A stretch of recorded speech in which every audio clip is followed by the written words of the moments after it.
Hey there, I'm Kate. Welcome back to PageFly video tutorials. Today we're going to dive into using Vimeo video elements in PageFly. Videos are a fantastic way to share information, making your content more lively and unforgettable. Let's get started. Now here we are in PageFly Page Editor to add a normal video to the page. The Vimeo element can be found by clicking on the element's icon and scrolling down a bit. All you have to do now is drag and drop the component into your editor.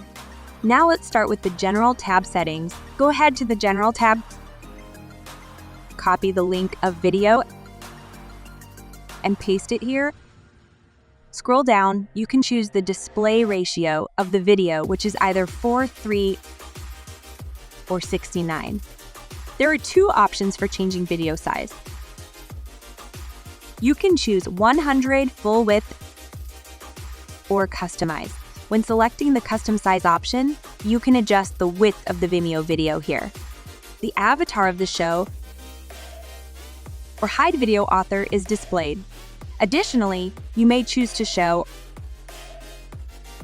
or hide the name of the video's author. And the video title is shown here. You can either show it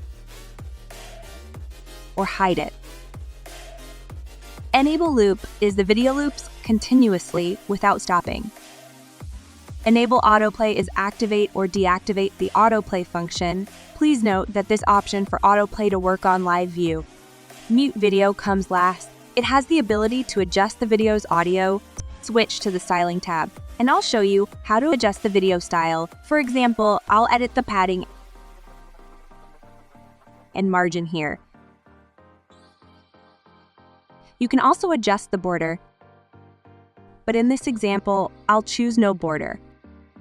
Next, we'll adjust effects like opacity and enable shadow. And voila! Let's publish the page and check it on live view. Click Save, and when Save is done, you will see a Publish button. Click on it. Here you are.